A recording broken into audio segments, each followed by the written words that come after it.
Welcome to Brother Jenny Christopher's powerful spiritual messages.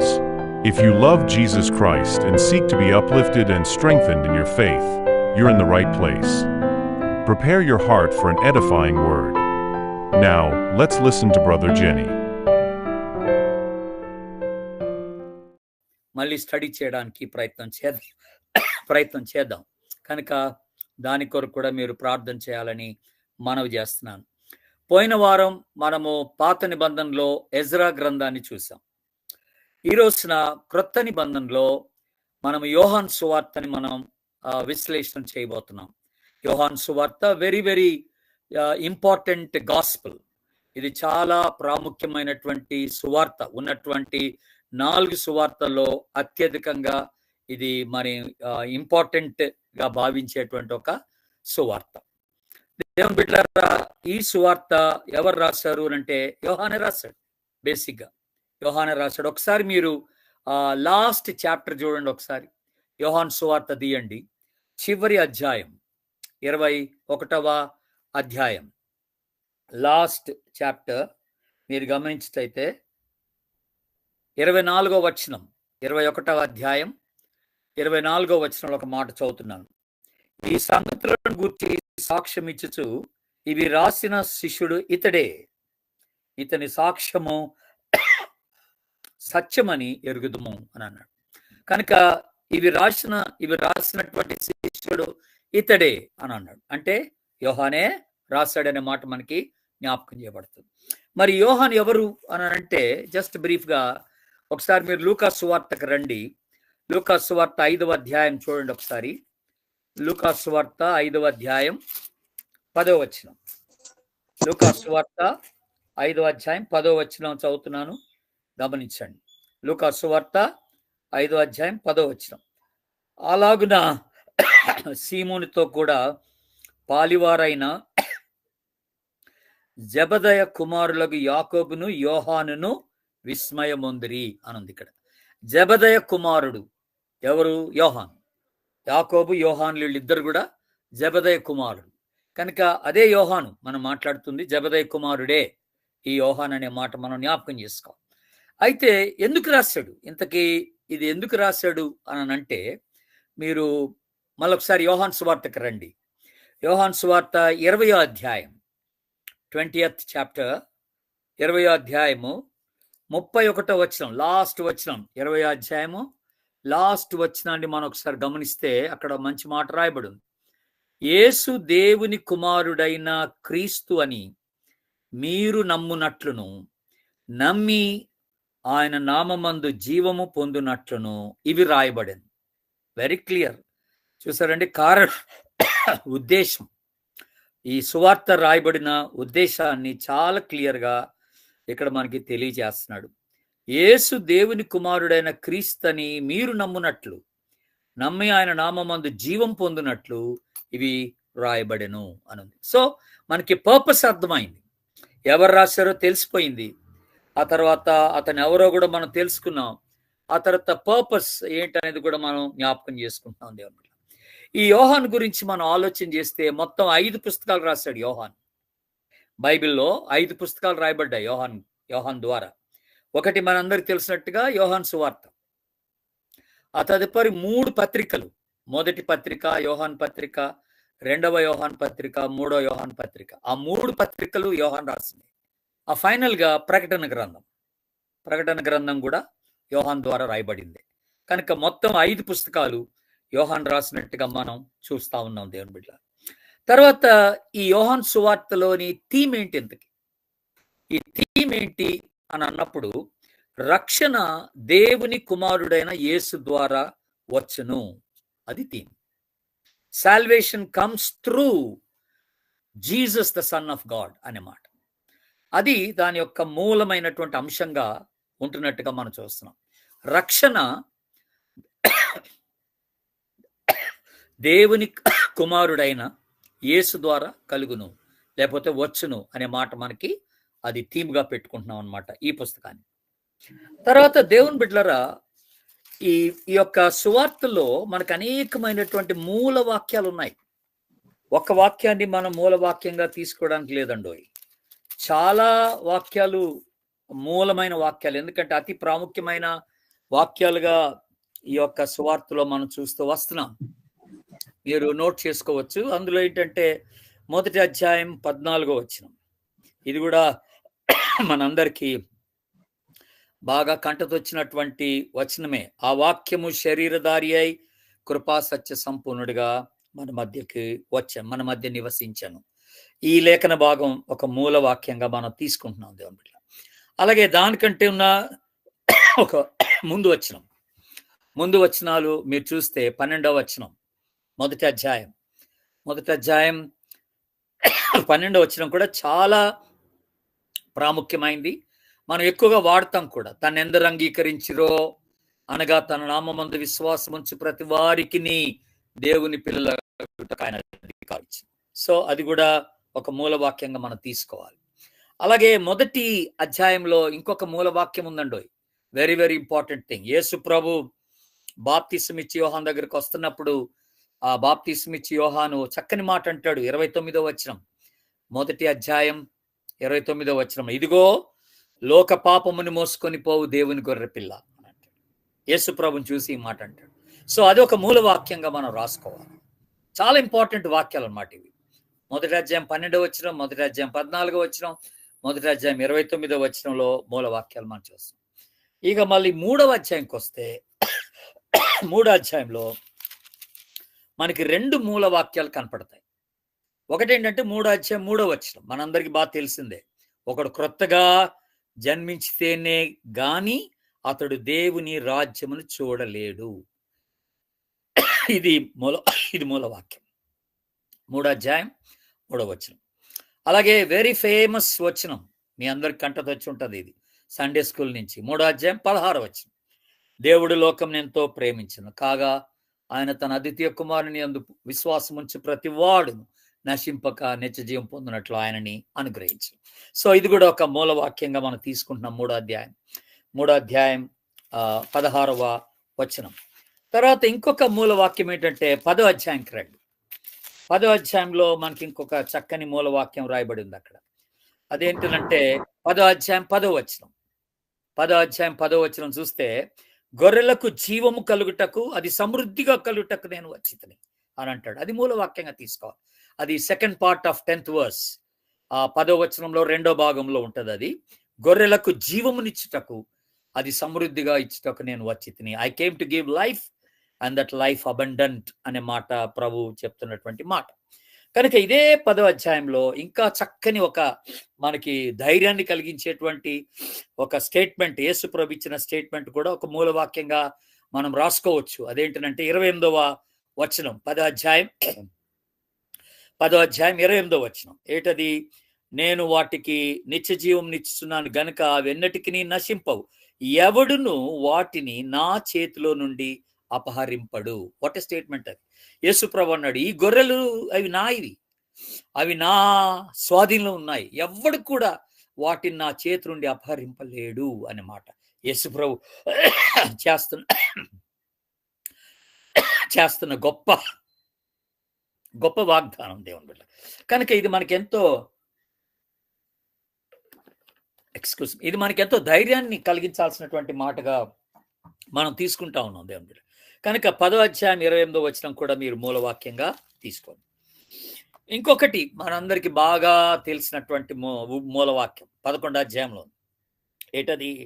25వ వచనంలో లాజరు దగ్గర యేసు ప్రభు చెప్పిన మాట, యేసు పునరుద్ధానమును జీవము నేనే, నా యందు విశ్వాసం ఉంచువాడు చనిపోయిన బ్రతికి నా యందు విశ్వాసం ఉంచువాడు ఎన్నటికి నీ చనిపోడు. ఇదొక మూలవాక్యం. Life and resurrection. I am the life and resurrection అనే మాట ఇది గుర్తుపెట్టుకుంటున్నాం మనం. నా యందు విశ్వాసం ఉంచువాడు ఎన్నటికి చనిపోడు, బ్రతికి నా యందు విశ్వాసం ఉంచువాడు ఎన్నటికి చనిపోడు అనే మాట మనం జ్ఞాపకం చేసుకుంటున్నాం దేవుని బిడ్డ. ఆ తర్వాత మనందరికి బాగా యేసు ప్రభు చెప్పినటువంటి ఒక సవాలుతో కూడిన మాట, మనకి సవాల్ అదేంటంటే అది మూలవాక్యమే. 13వ అధ్యాయంకి రండి. ఇప్పుడు 13వ అధ్యాయం 35వ వచనంలో 13వ అధ్యాయం 35వ వచనం, మీరు ఒకని ఎడల ఒకడు ప్రేమ గలవారై నా ఎడల దీన్ని బట్టి నా శిష్యులని అందరు తెలుసుకుంటారు. ఇది మూలవాక్యం. మీరు ఒకరినొకరు ప్రేమ గలవారై ఉంటే లోకమంతా కూడా మీరు నా శిష్యులని తెలుసుకుంటారని యేసు ప్రభు ఇక్కడ సెలవిస్తున్నాడు. ఇది ఒక మూల వాక్యం. ఆ తర్వాత మనకి 14వ అధ్యాయంలో వెరీ ఫేమస్ వాక్యం ఒకటి ఉంది. అది కూడా మూల వాక్యంగా మనం తీసుకోవాలి. ఏంటది? 6వ వచనం. యేసు ప్రభు ఏమన్నాడు? నేనే మార్గం, సత్యం, జీవంనై ఉన్నాను. నా ద్వారానే తప్ప ఎవడను తండ్రి యొద్దకు రాడు అనే మాట మనం జ్ఞాపకం చేసుకుందాం. ఇది 14వ అధ్యాయం 6వ వచనం. ఆ తర్వాత 17వ అధ్యాయంకి రండి. ఇంకొక మూల వాక్యం చూపిస్తాను. 17వ అధ్యాయం 17వ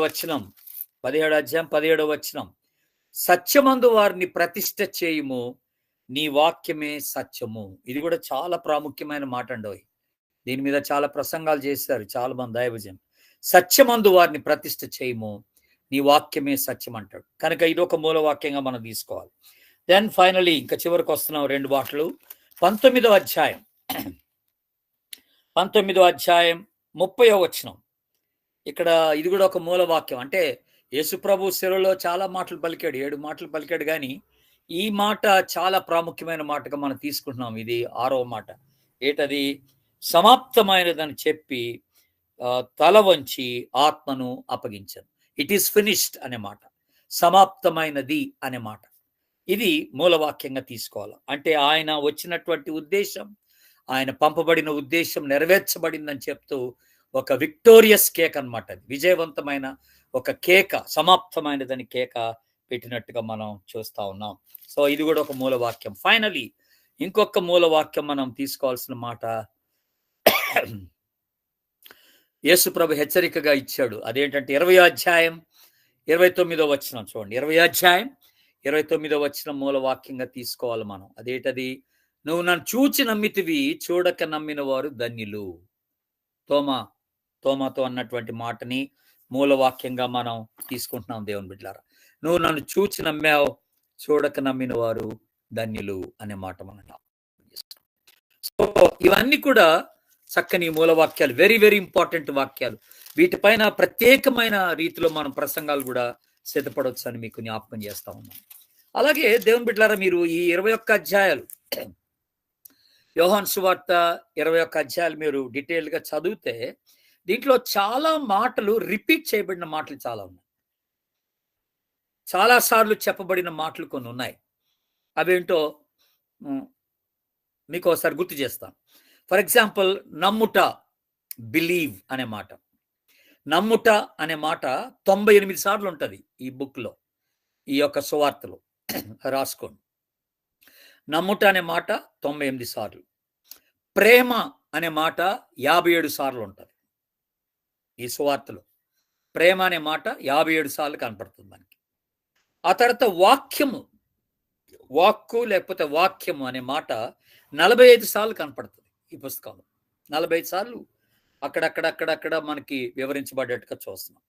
ఆ తర్వాత జీవం అనే మాట 36 సార్లు ఈ పుస్తకం అంతట్లో, ఈ సువార్త అంతట్లో జీవం అనే మాట 36 సార్లు ఉంటాయి.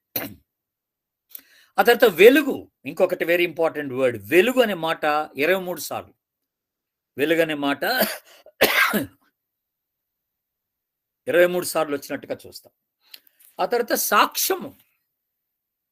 సాక్షి లేక సాక్ష్యము అనే మాట 14 సార్లు ఉంటుందండి ఈ పుస్తకంలో. సాక్షి లేక సాక్ష్యం అనే మాట 14 సార్లు. ఆ తర్వాత చీకటి అనే మాట 9 సార్లు. తర్వాత మనందరికి తెలిసినట్టుగా ఇప్పుడు అవి చెప్తాను మీకు. ది ఐ యామ్ స్టేట్మెంట్స్ అంటాం. నేనే అని చెప్పిన పదాలు 7 ఉన్నాయి. అవేంటో చెప్తాను, 2 నిమిషాలాగా చెప్పేస్తాను. నేనే అనే మాట 7 సార్లు ఉంటుంది మనకి ఇక్కడ. ఆ తర్వాత ఆదరణకర్త అనే మాట 4 సార్లు ఈ సువార్తలో మనం చూడొచ్చు. ఆదరణకర్త అనే మాట 4 సార్లు ఈ సువార్తలో మనకు కనపడుతుంది దేవుని బిడ్డలారా. కనుక ఇలాగా అనేక పర్యాయములు వాడబడినటువంటి మాటలుగా మనం చూస్తా ఉన్నాం దేవుని బిడ్డలారా. అయితే ఇంకోటి గమనించండి మీరు, ఆదియందు వాక్యం ఉండెను, ఫస్ట్ చాప్టర్లో మనం చూస్తాం. వాక్యము దేవుని యొద్ద ఉండెను, వాక్యము దేవుడై ఉండెను. దెన్ 14వ వచనంలోకి వచ్చే లోపల ఆ వాక్యము శరీరధారి ఆయను అనే మాట చూస్తాం. కనుక ఈ 2 వాక్యాలని మనం జాగ్రత్తగా పరిశీలన చేస్తే ఇక్కడ మనకు అర్థమవుతున్నటువంటి గొప్ప సత్యం ఏంటంటే, మన యేసు యేసు ఆయన సంపూర్ణంగా దేవుడు, ఆయన సంపూర్ణంగా మానవుడు అనే మాట చూస్తాం. ఎ complete god and a complete human being, a complete man అనే మాట. ఆయన సంపూర్ణమైన దేవుడు, సంపూర్ణంగా దేవుడు, ఆయన సంపూర్ణంగా మానవుడు అనే మాట చూస్తాం. కనుక ఈ భూమి మీద 33.5 సంవత్సరాలు యేసుప్రభు జీవించినప్పుడు సంపూర్ణ మానవుడిగా జీవించాడు, దేవుడిగా కాదు. జస్ట్ లైక్ మనలానే ఉండిపోయాడు ఆయన. ఆయనకి నొప్పులు వేసింది, ఆయనకి ఆకలి వేసింది, ఆయనకి నిద్ర వచ్చింది, ఆయనకి అలసట వచ్చింది. జస్ట్ లైక్ అస్ ఆయనకి శోధనలు వచ్చినాయి. జస్ట్ లైక్ అస్ ఒక హ్యూమన్ బీయింగ్, ఒక సామాన్య మానవునికి ఏదైతే జరుగుతుందో అవన్నీ కూడా యేసుప్రభుకి జరిగినట్టుగా చూస్తాం. దాన్ని బట్టి అర్థమవుతుంది ఏంటి మనకి, ఆయన సంపూర్ణమైనటువంటి మానవుడిగా మనుషుని పోలికగా పుట్టి అని అంటాడు. చూసా, దేవుడై ఉండి దేవుడిగా ఉండుట భాగ్యమని ఎంచుకొనలేదు, కానీ మనుషుని పోలికగా పుట్టాడు. కనుక ఈ 2 వచనాలు మనం కంపేర్ చేసుకుంటా ఉంటే మనకు అర్థమవుతుంది అంటే he is a complete god and is a complete man అనే మాట. ఆయన సంపూర్ణంగా దేవుడు, ఆయన సంపూర్ణంగా మానవుడు అనే మాట మనకి జ్ఞాపకం చేయబడుతుంది. ఆ తర్వాత మీరు ఒకవేళ ప్రసంగాలు సిద్ధపడేవాళ్ళు, ప్రసంగాలు చేయడానికి ఇష్టపడేవాళ్ళు మీలో ఎవరన్నా ఉంటే, మీరు ఇంటి దగ్గర ఈ 7 విషయాలు, 7 టాపిక్స్ని మీరు ప్రసంగాలుగా మీరు సిద్ధపడొచ్చు అని మీకు జ్ఞాపకం చేస్తాం. యేసుప్రభు పలికిన నేనే అని ఆయన చెప్పిన స్టేట్మెంట్స్ అన్నమాట. నేనే అని చాలా ఉన్నతమైన స్టేట్మెంట్స్ కొన్ని ఇచ్చాడు యేసుప్రభు. ఏటవి? 6వ అధ్యాయం మొదటిగా రాసుకోండి. 6వ అధ్యాయం 35వ వచనం. 6వ అధ్యాయం 35వ వచనంలో జీవాహారమును నేనే, I'm the bread of life. I am statements అంటున్నాం దీన్ని. ఐ యామ్ స్టేట్మెంట్స్ అంటాం. నేనే అని చెప్పబడిన ఒక మాటలు, కొన్ని మాటలు అన్నమాట. మొదటిగా 6వ అధ్యాయం 35వ వచనం. ఆ తర్వాత 8వ అధ్యాయం 12వ వచనంలో అక్కడ కూడా మనకి బాగా తెలిసిన మాట, నేను లోకమునకు వెలుగు నేను లోకమునకు వెలుగును అంటాడు. I am the light of the world. నేను నా దగ్గర వెలుగుందంటలేదు, నేను వెలుగుని ఇస్తాను అని అంటలేదు ఎక్కడి నుంచో తెచ్చి. నేనే వెలుగుని అంటున్నాడు. నేనే వెలుగుని, నేనే జీవాహారమును అని చెప్పడం అనమాట ఇక్కడ. అది మీరు గుర్తుపెట్టుకోవాలి. తర్వాత 10వ అధ్యాయంలో నేనే అని చెప్పబడినటువంటి ఇంకో మాట, అదేంటంటే 11వ వచనం. 10వ అధ్యాయం 11వ వచనం, నేనే గొర్రెల మంచి కాపరి. I am the good shepherd అని అంటాడు. గుడ్ షెపర్డ్, గొర్రెల మంచి కాపరి అనే మాట. దానికంటే ముందు ఇంకొక మాట కూడా ఉందండి, చక్కని మాట. 9వ వచనం, 10వ అధ్యాయం 9వ వచనం, నేనే ద్వారమును. ఐఎమ్ ద డోర్ అనే మాట. నా ద్వారానే రావాలి ఎవడొచ్చినా. ఐఎమ్ ద డోర్ అనే మాట. పరలోకానికి వెళ్ళాలంటే నా ద్వారా, తండ్రి దగ్గరికి వెళ్ళాలంటే నా ద్వారా, అలా అన్నమాట. ప్రార్థన చేయాలంటే యేసు నామంలో. కనుక నేనే ద్వారం అనే మాట మనం చూస్తాం. నేనే ద్వారం అనే మాట. తర్వాత ఇందాక మీకు గుర్తు చేసిన మాటల్లో కీ వర్సెస్ లో మనం ఒకటి చూసాం. అదేంటంటే 11వ అధ్యాయం 25వ వచనం, నేనే జీవమును పునరుద్ధానమునై ఉన్నాను అనే మాట. యేసు ప్రభు చెప్పినటువంటి మాట, పునరుద్ధానమును జీవమునై ఉన్నాను నేనే. I'm the life and resurrection అనే మాట.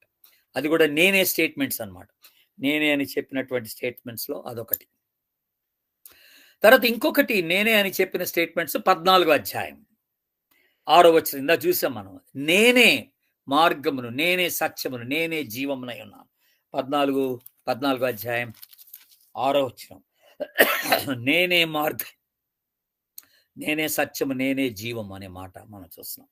కనుక అది కూడా ఒక చక్కని నేనే అని చెప్పినటువంటి మాట. తర్వాత 15వ అధ్యాయంలో ఇంకొక స్టేట్మెంట్ ఉంది, నేనే అని చెప్పిన statement. I am the wine అనే మాట. నేనే నిజమైన ద్రాక్షవల్లి, ట్రూ వైన్ అనే మాట. ఐఎమ్ ద ట్రూ వైన్ అన్న, నిజమైన ద్రాక్షవల్లిని నేనే అనే మాట. కనుక ఈ రీతిగా దేవుని బిడ్డలారా ఒక 7 నేనే అని చెప్పినటువంటి మాటలు, యేసుప్రభు పలికిన మాటలు మనము గమనిస్తూ వస్తున్నాం. నేనే జీవాహారం, నేనే లోకమునకు వెలుగు, నేను గొర్రెల మంచి కాపరి, నేను ద్వారమును, నేను పునరుద్ధానమును జీవమును, నేను మార్గము, సత్యము, జీవమును, నేనే నిజమైన ద్రాక్ష వల్లిని. ఇలాగా ఈ 7 స్టేట్మెంట్స్ చాలా చాలా ప్రాముఖ్యమైన స్టేట్మెంట్స్ గా యోహాను సువార్తలో మనం చూస్తూ వస్తున్నాం.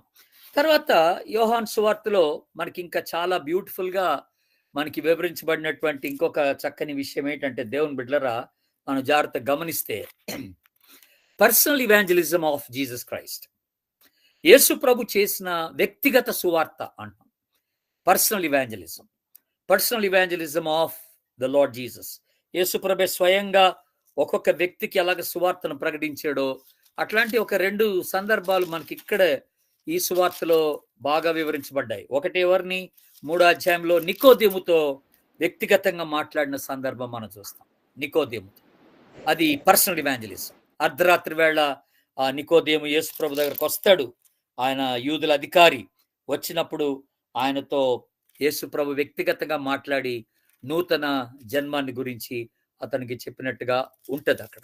అయితే అక్కడ ఒక స్టేట్మెంట్ యేసు ప్రభు ఇస్తాడు నికోదేముతో మాట్లాడేటప్పుడు. 3వ అధ్యాయం చూడండి మీరు 5వ వచనంలో. ఇది కూడా వెరీ ఇంపార్టెంట్ మాటే. మీరు ఆ నికోదేముతో మాట్లాడేటప్పుడు ఇచ్చిన స్టేట్మెంట్ అది. 3వ అధ్యాయం 5వ వచనం ఏమంటాడు అక్కడ? యేసు ఇట్లా, ఒకడు నీటి మూలముగా ఆత్మ మూలముగా జన్మించితేనే గాని దేవుని రాజ్యంలో ప్రవేశింపలేడని నీతో నిశ్చయంగా చెప్పుచున్నాను. ఇక్కడ చాలా మంది దైవజనులు ఈ మాటని తప్పుడుగా అర్థం చేసుకుంటున్నారు. నీటి మూలముగా ఆత్మ మూలముగా అంటే బాప్తిసం అనుకుంటున్నారు. నీటి మూలంగా అంటే బాప్తిసం మూలంగా ఆత్మ మూలంగా జన్మించటం కాదు. ఇక్కడ అంటే రక్షణ బాప్తిసం ద్వారా కాదు, గుర్తుపెట్టుకోండి. ఇక్కడ నీరు దేనికి సాదృశ్యం అంటే వాక్యానికి సాదృశ్యం. ఇక్కడ నీటి మూలంగా అంటే వాక్యము మూలముగా అని అర్థం అన్నమాట. అంటే వాక్యానుసారంగా ఆత్మానుసారంగా జన్మించుట అనే మాట మనం జ్ఞాపకం చేసుకోవాలి. కనుక వాక్యం ద్వారా నూతన జన్మ, అది కూడా మనకి జ్ఞాపకం చేయబడుతున్నమాట. కనుక మీరు ఇంకొక మాట చూడండి, పేతురు పత్రికలో అక్కడ పేతురు గారు ఈ మాట కొంచెం మనకి చక్కగా వివరిస్తాడు. మొదటి పేతురు పత్రిక మీరు చూడండి, అక్కడ వాక్యాన్ని గురించి చెప్తూ పేతురు రాసిన మొదటి పత్రిక 2వ అధ్యాయము చక్కని మాట అన్నాడు. ఏమన్నాడు? 3వ వచనం చూస్తే, మీరు సమస్త దూషణ మాటలు మాని, 2వ అధ్యాయం మొదటి పేతురు 2వ అధ్యాయం 3వ వచనం, క్రొత్తగా జన్మించిన శిశులను పోలిన వారై నిర్మలమైన వాక్యమును పాల వలన రక్షణ విషయములో ఎదుగు నిమిత్తం అన్నాడు. వాక్యమును పాల వలన రక్షణ విషయములో ఎదుగు నిమిత్తము అని అన్నాడు. చూసారండి. ఆ తర్వాత మొదటి అధ్యాయం మొదటి పేతురు మొదటి అధ్యాయంలో మీరు గమనించండి, 22-23 వచనాలు. 22-23, మీరు క్షయ బీజము నుండి కాక శాశ్వతమగు జీవము గల దేవుని వాక్య మూలముగా అక్షయ బీజము నుండి పుట్టింపబడిన వారు. వాక్య మూలముగా అక్షయ బీజం. అక్షయ బీజం అంటే వాక్యం. వాక్యం ఎన్నటికి గతింపదు అని అన్నాడు కదా. సో ఇక్కడ నీటి మూలముగా ఆత్మ మూలముగా జన్మించటం అంటే వాక్యానుసారంగా ఆత్మానుసారంగా జన్మించటం, బాప్తిసం ద్వారా కాదు. గుర్తుపెట్టుకోండి, మునగడం వల్ల రక్షణ కాదు. రక్షింపబడిన వారికే బాప్తిసం. ఎవరైతే విశ్వాసం ద్వారా కృపచేత రక్షింపబడతారో, వాక్యాన్ని విని విశ్వసించి రక్షణలోకి వస్తారో వాళ్ళు బాప్తిసం తీసుకుంటారు.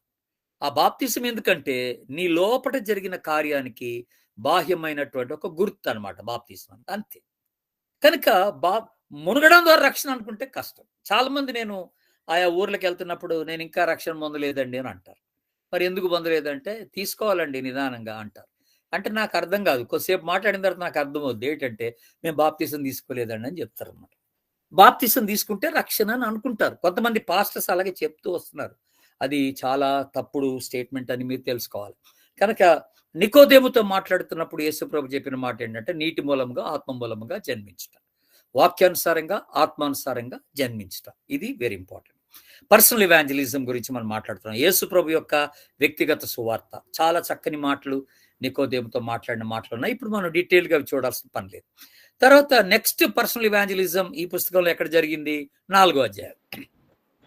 మనందరికి బాగా తెలుసు ఎవరితో జరిగింది. సమరయ స్త్రీ. సమరయ స్త్రీతో వ్యక్తిగత సువార్త చేశాడు యేసుప్రభు. చాలా సుదీర్ఘమైనటువంటి డిస్కషన్, డైలాగ్, డిస్కోర్స్ వాళ్ళిద్దరి మధ్య జరిగినట్టుగా మనం చూస్తున్నాం. అయితే అక్కడ గొప్ప స్టేట్మెంట్ ఏంటనంటే, ఆయనతో సమయం గడిపిన తర్వాత తన జీవితం మారిపోయి, అక్కడ సమరయ స్త్రీ యొక్క జీవితం మారిపోయి, ఆమె మళ్ళీ వెళ్ళి ఆ ఊరోళ్ళందరికి చెప్పి ఆ ఊరోళ్ళందరిని పట్టుకొస్తే ఆ ఊరోళ్ళందరూ చక్కని మాట అంటారు. అక్కడ చూడండి మీరు 4వ అధ్యాయంలో, 4వ అధ్యాయం ఏది యోహాను సువార్త 4వ అధ్యాయం 39వ వచనం చూడండి. 39వ వచనం నుండి, నేను చేసినవని నాతో చెప్పినని సాక్ష్యం ఇచ్చిన స్త్రీ యొక్క మాటను బట్టి ఆ ఊరిలోని సమరయులలో అనేకులు ఆయన యందు విశ్వాసం ఉంచిరి. చూసారా, ఆ సమరయులు ఏం చేశారంటే ఆయన యుద్ధకు వచ్చి తమ యుద్ధ ఉండుమని ఆయన్ని వేడుకున్నారు. గనుక ఆయన అక్కడ 2 దినములు ఉండెను. వారిని బట్టి ఇంకా 2 దినం ఎక్స్ట్రా ఉండిపోయాడంట. ఆ తర్వాత ఆయన మాటలు వినినందున ఇంకను అనేకులు నమ్మి ఆ స్త్రీని చూసి ఈ మాట అన్నారు. ఇప్పుడు ఆ స్త్రీ వైపు చూసి ఇలాగ అంటున్నారు, ఏమని? ఇక మీదట నీవు చెప్పిన మాటను బట్టి కాక మా మట్టుకు మేమే విని ఈయన నిజముగా లోకరక్షకుడని మేము తెలుసుకుంటున్నాం అన్నారు. వాట్ ఎ బ్యూటిఫుల్ స్టేట్మెంట్ అది. కనుక ఈమె ఒక్కతే ధైర్యముగా, వ్యభిచారి అయినప్పటికి కూడా, అంతమంది భర్తలతో మరి అక్రమ సంబంధం పెట్టుకున్నప్పటికి కూడా ఈమె ధైర్యంగా మనసు మార్చుకున్న తర్వాత ఆ ఊర్లోకి వెళ్ళి యేసుప్రభు గురించి సాక్ష్యం చెప్తే వాళ్ళందరూ కూడా వ్యక్తిగతంగా వాళ్ళు ప్రభువుని ఎరిగినట్టుగా, విశ్వసించినట్టుగా, నమ్ముకున్నట్టుగా మనకు కనపడతా ఉంది. కనుక that's a beautiful personal evangelism. Yesu ప్రభు వ్యక్తిగత సువార్త చేయడంలో ఆయన గనుడు. చాలా మెథడ్స్ ఉన్నాయి ఆయన యూజ్ చేసిన మెథడ్స్. అవి ఇప్పుడు మనం చూడట్లేదు. మనం ఈ సువార్తని డీటెయిల్గా స్టడీ చేసేటప్పుడు ఆ ఇవాంజలిజం మెథడ్స్ అన్ని కూడా నేను మీకు జ్ఞాపకం చేస్తాను. ఓకే, ఇది ఈ 2 వ్యక్తిగత సువార్త విషయానికి వచ్చినప్పుడు ఈ 2 విషయాలు మీరు గుర్తుపెట్టుకోవాలి. ఇంకొకటి వ్యక్తిగత సువార్త, వెరీ షార్ట్ వ్యక్తిగత సువార్త మనకి ఈ సువార్తలో కనపడదులే కానీ యేసుప్రభు చేసింది ఎక్కడంటే శిలువ మీద ఉన్న దొంగతో మాట్లాడాడు డైరెక్ట్గా, జక్కయ్యతో మాట్లాడాడు డైరెక్ట్గా. ఇట్లాంటివి కొన్ని చూస్తాం మనం ఏది లూకా సువార్తలో కూడా. సో ఇవన్నీ కూడా వ్యక్తిగత సువార్తలు అనమాట. యేసుప్రభు చేసిన పర్సనల్ ఇవాంజలిజం అనే మాట మనం జ్ఞాపకం చేసుకుంటున్నాం. తర్వాత దేవుని బిడ్డలారా, ఈ యోహాను సువార్త మనం 2 భాగాలుగా దీన్ని డివైడ్ చేసి పడేయచ్చు. 2 భాగాలుగా డివైడ్ చేయొచ్చు. ఎలాగంటే మొదటి 12 అధ్యాయాలు, 1వ అధ్యాయం నుండి 12వ అధ్యాయం వరకు దీన్ని ఏమంటామంటే it's a book of science of miracles. Science or miracles అని అంటాం. అంటే ఆ 12 అధ్యాయాలు ఏంటంటే ఈ అద్భుతాలు, సూచక్రియలతో నింపబడింది అనమాట. అదంతా కూడా సూచక్రియలతో ఉండినటువంటిది. కనుక అక్కడ మేజర్గా ఒక 7 ప్రధానమైనటువంటి మిరకల్స్, 7 సూచక్రియలు ఈ మొదటి 12 అధ్యాయంలో మనం చూస్తాం. యేసుప్రభు చేసిన 7 మిరకల్స్ చూస్తాం. మీరు క్విక్గా రాసుకోదలిస్తే రాసుకోండి. 2వ అధ్యాయంలో మనందరికి తెలిసినట్టుగా మొదటి సూచక్రియ నీళ్ళని ద్రాక్షారసంగా మార్చడం. 4వ అధ్యాయంలో ఒక ప్రధాని కుమారుణ్ణి బాగు చేయడం. 5వ అధ్యాయంలో ఆ బెతెస్దా కోనేటి దగ్గర ఉన్నటువంటి ఆ నడవలేని పక్షవాతం కలిగిన వాడిని బాగు చేయడం. 6వ అధ్యాయంలో నీటి మీద నడవడం. అలాగే 6వ అధ్యాయంలో 5,000 మందికి ఆహారం పెట్టడం, 5 రొట్టెలు 2 చేపలు. 9వ అధ్యాయంలో పుట్టుక గుడ్డివాడిని స్వస్థపరచడం, పుట్టుక నుండి గుడ్డివాడిని స్వస్థపరచడం. అలాగే 11వ అధ్యాయంలో లాజర్ని లేపడం. ఇవి 7 ప్రధానమైనటువంటి మిరకల్స్, సూచక్రియలుగా మనం చూస్తున్నాం. కనుక మొదటి 12 అధ్యాయాలు కూడాను it's a book of miracles అంటాం, బుక్ ఆఫ్ సైన్స్ అంటాం.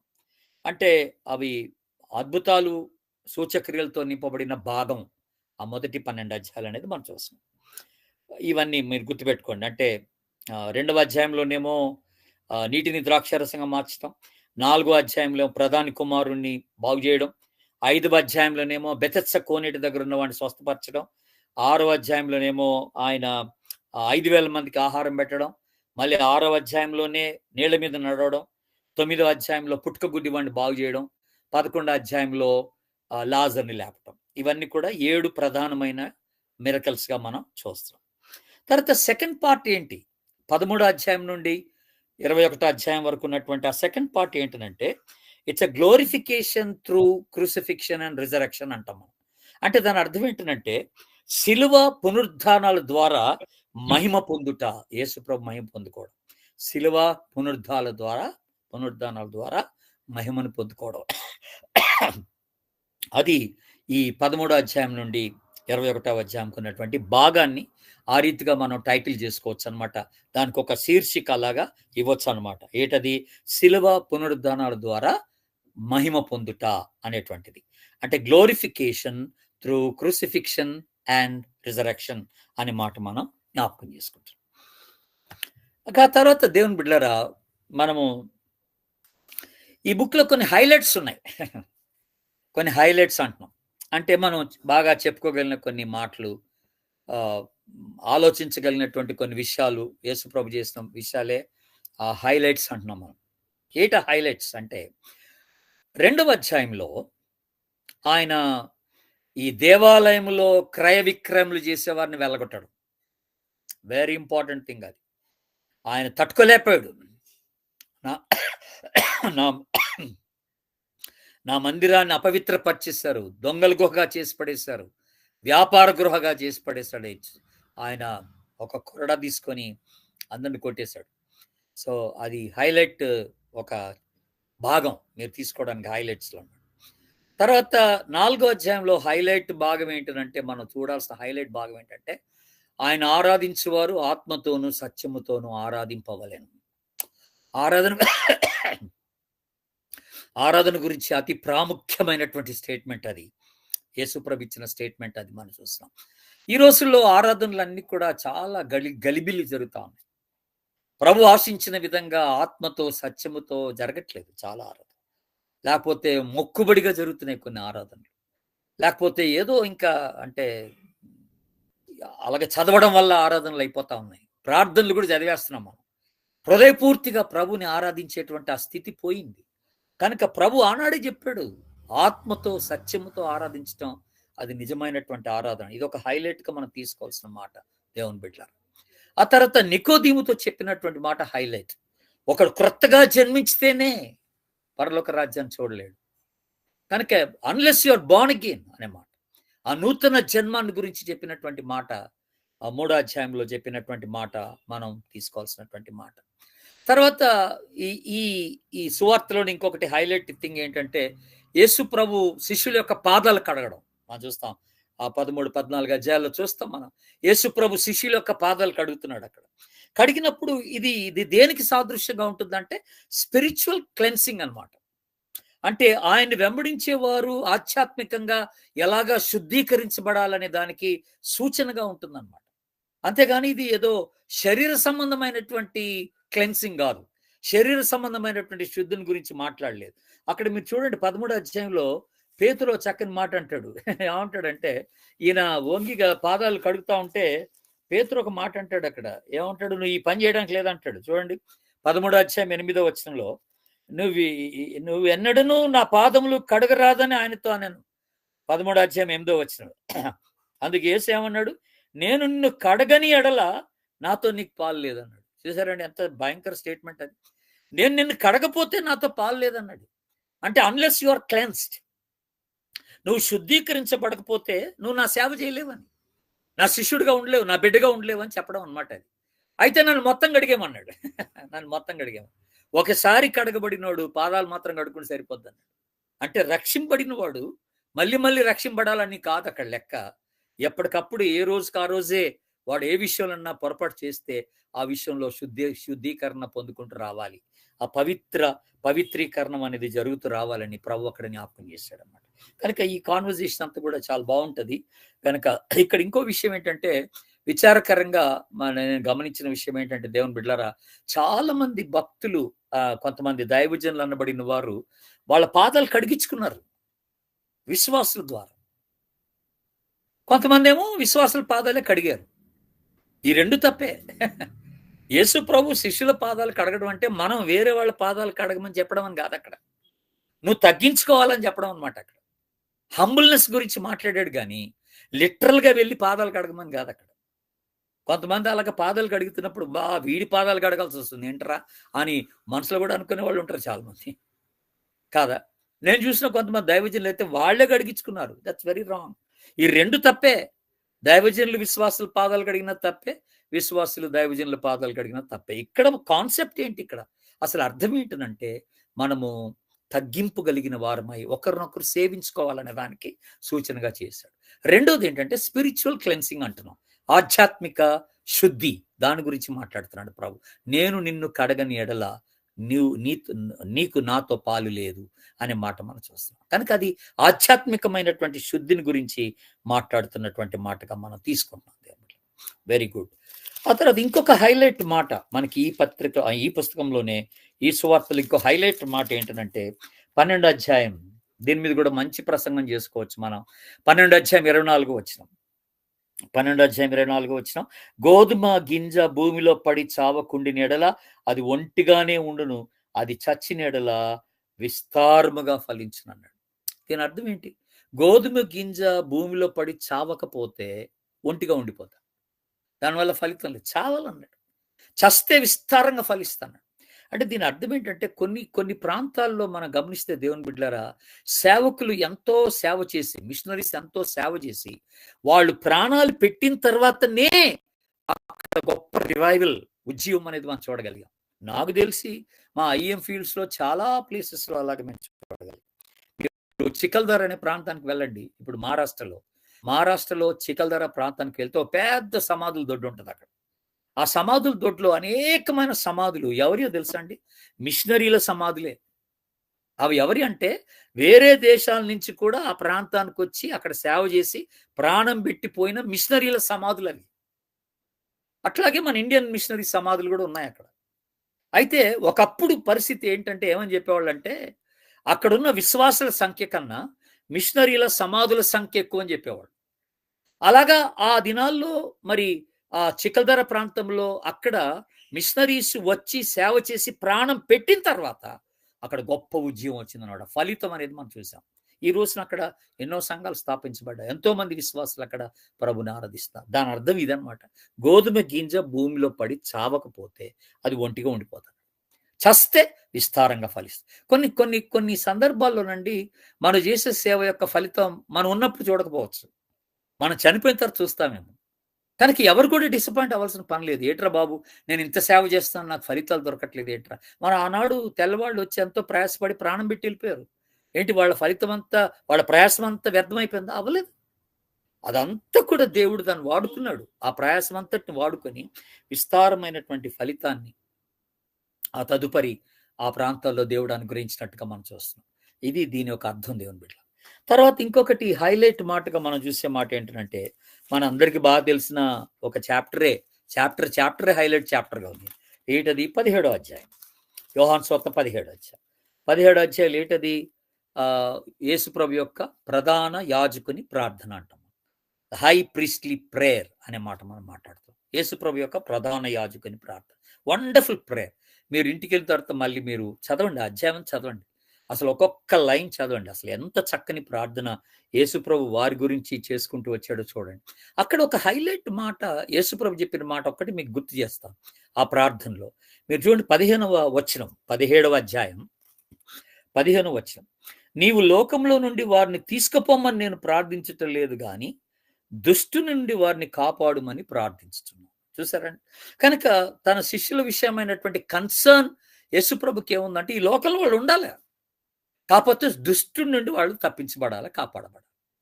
వాళ్ళు చచ్చి వాళ్ళు ఇక్కడ లోకం నుండి తీసేసే అని అంటలేదు నేను. కనుక దేవుని బిడ్డలారా, మనం శోధనలు జయించేసి శోధనకు దూరం వెళ్ళిపోవాలంటే ఎక్కడో సన్యాసత్వం ఎత్తుకోవడం కాదు, అక్కడ బయటికి వెళ్ళిపోవడం కాదు, అడవుల్లోకి కొండల్లోకి వెళ్ళిపోయి ఉండటం కాదు. అక్కడ అందరి మధ్య ఉండాల్సిందే. అందరి మధ్య ఉండి ఈ శోధనలు జయించుకుంటూ కాపాడబడుతూ ఆయన కొరకు సాక్షులుగా జీవించవలసిన వారం అంటున్నాం. అదే మాట మనకి యోహాను సువార్తలో హైలైట్ మాటగా చెప్పబడిన మాట ఏంటంటే 15వ అధ్యాయంలో, నేను మిమ్మల్ని లోకంలో నుండి ఏర్పరచుకుంటుని, మీరు ఈ లోక సంబంధులు కారన్నాడు. 15వ అధ్యాయంలో, you are not of the world though you are in the world. మీరు ఈ లోకంలో ఉన్నప్పటికీ ఈ లోక సంబంధులు కారు అన్నాడు. మన లోకానికి వేరుగా ఉండవలసినటువంటి వారమై ఉన్నామని ప్రభు జ్ఞాపకం చేస్తున్నాడు. తర్వాత ఇంకొక హైలైట్ మాట ఏంటంటే, యూదా యేసు ప్రభుని అప్పగించడం. అది కూడా ఒక విచారకరమైన పరిస్థితే. మరి శిష్యుల్లో ఒకడు యేసు ప్రభుని అప్పగించడం, ఆ స్టోరీ అంతా మీరు ఇక్కడ చదువుకోవచ్చండి, చాలా బాగుంటుంది. 19వ అధ్యాయంలో ఇంకా చాలా విషయాలు దాని గురించి రాయబడ్డట్టుగా కూడా మనం చూస్తూ వస్తున్నాం. కనుక అవి చాలా మంచి విషయాలు అక్కడ మనకి జ్ఞాపకం చేస్తూ వచ్చాడు. 18వ అధ్యాయంలో కూడా ఆ విషయాలన్నీ కూడా అక్కడ జ్ఞాపకం చేస్తూ వచ్చినట్టుగా మనం చూస్తున్నాం. ఇక్కడ నేను ఇంకొకటి బాగా ఆశ్చర్యపోయినటువంటి ఒక విషయం ఏంటంటే, ఈ ఇస్కరియోతు యూదా మరి యేసుప్రభుని అప్పగించడానికి వచ్చినప్పుడు 18వ అధ్యాయం చూడండి. అక్కడ 18వ అధ్యాయము 18వ అధ్యాయంలో వాళ్ళు వెతుకుంటూ ఆ గెత్సెమని తోటకు వచ్చినప్పుడు అక్కడ మాట జరిగిందండి. అక్కడ ఒక కార్యం జరిగిందండి. అయితే అక్కడ వీళ్ళందరూ పట్టుకోవడానికి వచ్చారు. విజయ్ మ్యూట్ చేశాను. విజయ్ మ్యూట్ చేసే. వీళ్ళు పట్టుకోవడానికి వచ్చారు. యేసుప్రభు పట్టుకోవడానికి వచ్చినప్పుడు అక్కడ 18వ అధ్యాయం 5వ వచనంలో మాట అంటాడు. 4వ వచనం, మీరు ఎవరిని వెతుకుతున్నారు అని అంటే 5వ వచనంలో నజరుడైన యేసుని వెతుకుతున్నాం అన్నారు. అప్పుడు యేసుప్రభు ఏమన్నాడు? నేనే ఆయన అన్నాడు. నేనే ఆయన అన్నాడు. అసలు చూడండి, అక్కడ 6వ వచనంలో చక్కని స్టేట్మెంట్ ఉంటుంది. నేనే ఆయనని వారితో చెప్పగా వారు వెనుకకు తగ్గి నేల మీద పడిపోయారు. వెనుకకు తగ్గి. Florence please mute your system. Florence mute చేయి. రైట్. సో అక్కడ అది చాలా గొప్ప సంగతి. అయితే ఇక్కడ హైలైట్ చాప్టర్ గా మనం చూసుకోవాల్సింది ఏంటంటే 18, 19 అధ్యాయంలో అంటే యూదా యేసుప్రభును అప్పగించినటువంటి మాట హైలైట్ గా చూస్తాం. తర్వాత ఫైనల్ గా హైలైట్ విషయాల్లో ఒకటి ఏంటంటే ఇట్ ఈస్ ఫినిష్. నేను ఇందాక చెప్పాను కదా, సమాప్తమైందని చెప్పడం. ఏంటది? ఆయన శరీరధారిగా వచ్చినటువంటి ఉద్దేశం పూర్తిగా నెరవేర్చబడింది అనే మాట మనం చూసుకున్నాం అన్నమాట. 19వ అధ్యాయంలో ఆల్రెడీ మనం చూసాం. ఇందాక 30వ వచనంలో సమాప్తమైనదని యేసుప్రభు చెప్పినట్టుగా మనం చూస్తున్నాం. కనుక ఆయన శరీరధారిగా వచ్చిన ఉద్దేశం పరిపూర్ణంగా నెరవేర్చబడినట్టుగా మనం చూస్తాం. సో ఇవి హైలైట్స్ కొన్ని, ఈ యొక్క సువార్తలో ఇవన్నీ కొన్ని హైలైట్స్ మనం చూస్తాం. తర్వాత 1-2 కంఫర్టింగ్ వర్డ్స్ కొన్ని ఉన్నాయి. అవేంటో మీకు గుర్తు చేసిన తర్వాత మనం ముగించుకోవచ్చు. కంఫర్టింగ్ వర్డ్స్ కొన్ని ఉన్నాయి, ఆదరణ మాటలు. ఏంటి ఆదరణ మాటలు?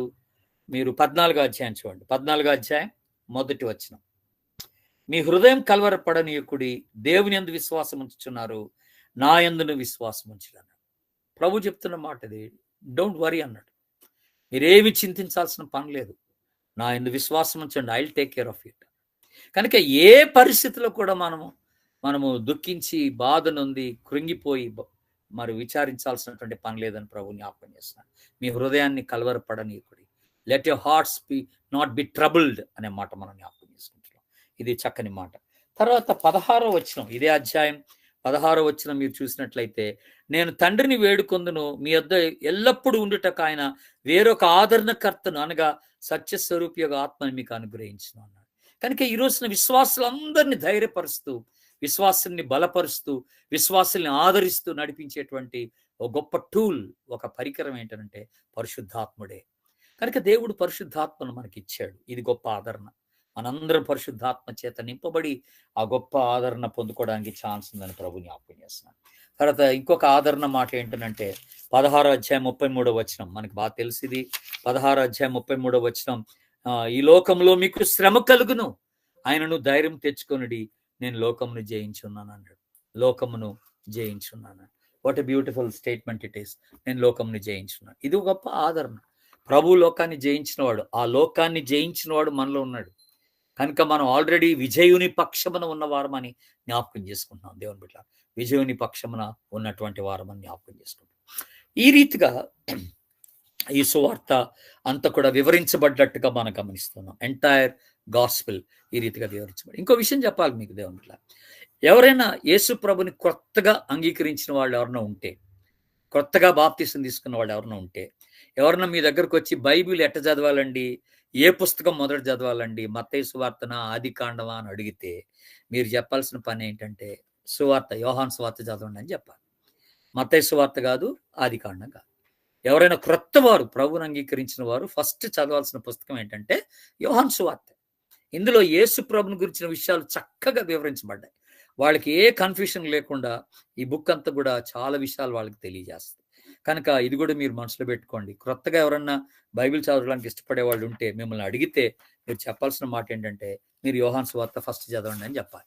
అది చదివిన తర్వాత మళ్ళీ కావాలనుకుంటే మత్తయి సువార్త నుండి స్టార్ట్ చేసుకోవచ్చు అని కూడా మీరు చెప్పాలి.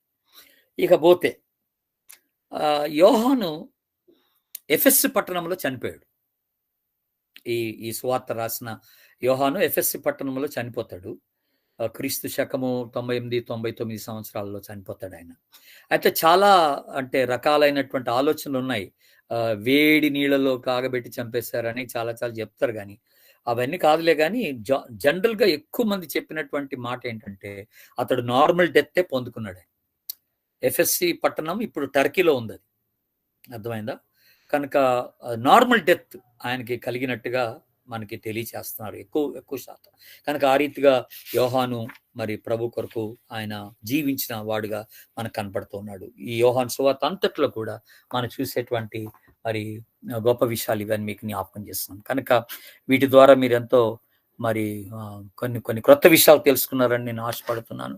God bless you all. మరి మీరు కూడా జాయిన్ అయినందుకు వందనాలు. మళ్ళీ నెక్స్ట్ వీక్ మనము నెహెమ్యా గ్రంథాన్ని స్టడీ చేస్తాం. నెహెమ్యా గ్రంథంలోని ఆ విశ్లేషణ అంతా కూడా, గ్రంథం యొక్క విశ్లేషణ అంతా కూడా నెక్స్ట్ వీక్ మనం చూడటానికి ప్రయత్నం చేద్దాం. Thank you so much. God bless you. ఎవరైనా ఏదైనా చెప్పాలనుకున్నా, అడగాలనుకున్నా అడగొచ్చండి. Hi, thanks for watching. I hope you were blessed by the sermon. If this message touched your heart, please share your thoughts in the comments and don't forget to subscribe. Tune in every Sunday at 7 p.m. on my channel. In Christ, your brother Jenny.